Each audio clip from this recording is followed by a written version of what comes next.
Hello again. This is Bob Ford of Bob Ford's History, Mystery, and Lore. Today, we're going to another birthplace museum. We're talking about the legend, John Wayne. Let's get started.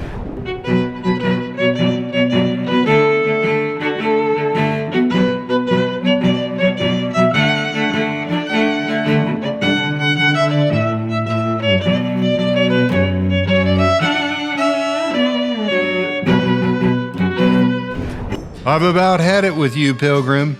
If you were on set and John Wayne was talking to you, brace yourself. You're about ready to get decked. The definition of a pilgrim is an Eastern dandy who doesn't quite understand the ways of the West. Is John Wayne the greatest male movie star Hollywood ever produced? Yes, says Brian Downs, executive director of the John Wayne Birthplace Museum in Winterset, Iowa. Think about the longevity, the persona, and considering the era, the box office. Along with Duke, that nickname came from Wayne's dog, some people in the business called him Box Office. In the early 30s, Wayne would be featured in 7 to 11 pictures a year. He was truly an all-American man, helping us get past some tough times, inspiring a nation through his westerns and military roles, encouraging us and reminding us of the good in people and the United States. Born Marion Robert Morrison in Winterset on May 26, 1903, he personified what an American man should be.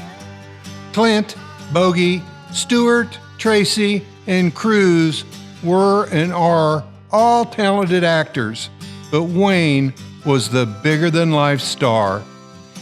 He's been accredited with 177 films. That's almost 100 more than any of those other famous artists. From the Depression through Vietnam, he kept his on-screen persona intact. He developed that walk and his disgruntled stare to be different, Brian explained. When John had a lung removed in 1964 due to cancer, he had a gentle pause in the way he talked. Some people thought it was great acting, but actually, he was just catching his breath. The John Wayne Birthplace Museum in Winterset is a gem. Brian and I conducted 2 great podcasts from there. The first one was all about Wayne's life, and the second, his movies. Both can be heard at bobfordshistory.com.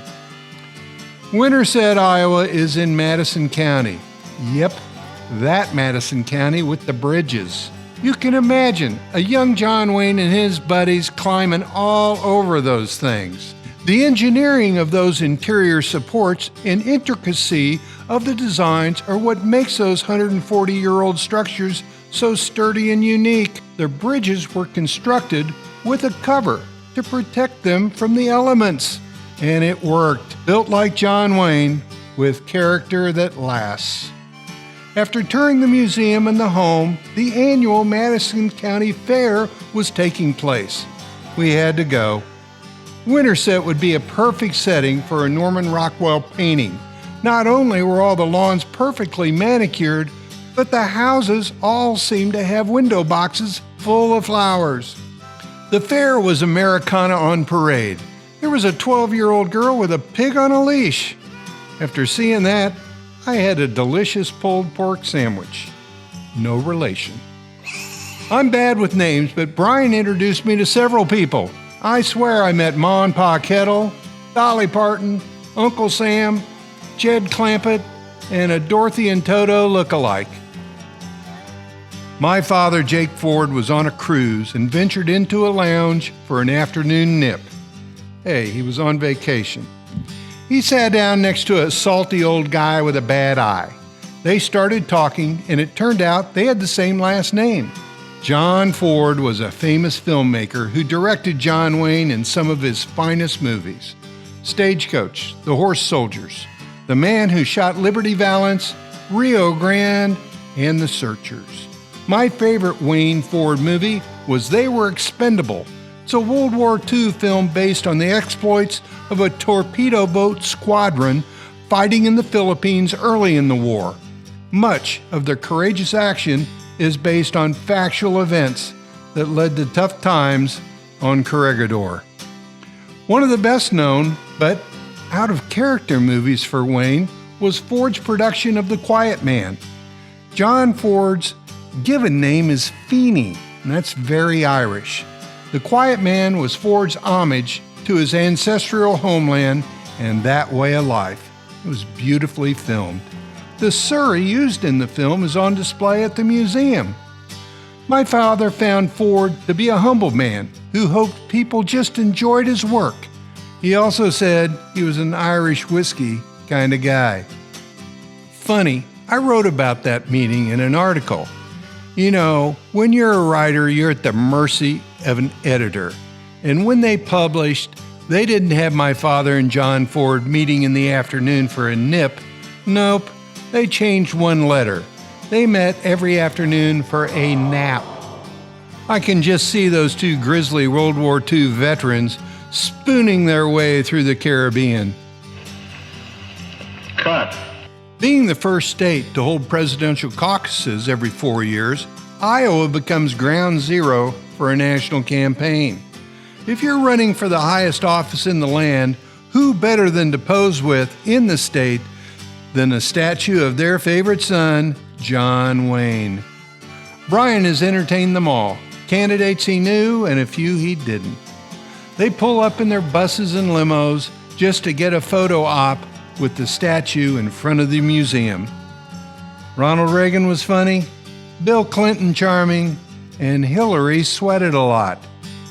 Brian told me that with a grin. If you get a chance, take a drive to Winterset and visit the Icons Museum. The man who taught us phrases like, "A man's gotta do what a man's gotta do," or "Courage is being scared to death but saddling up anyway." John Wayne, we need more like him. Don't you agree, Pilgrim? This video is sponsored by Nottoway Valley Bank, voted one of Missouri's strongest banks, and it's right here in Northwest Missouri. It's my bank. For more information on them, check the links below. Thank you all for watching. If you found this video interesting, please like and subscribe. Also consider becoming a patron for more exclusive historical content. All my videos go up there several days early. Becoming a patron is truly the best way to support my channel. Comment below on what historical topic you'd like me to cover next. You can find my podcast for Bob Ford's History, Mystery, and Lore, link below. See you next time. Bob Ford out.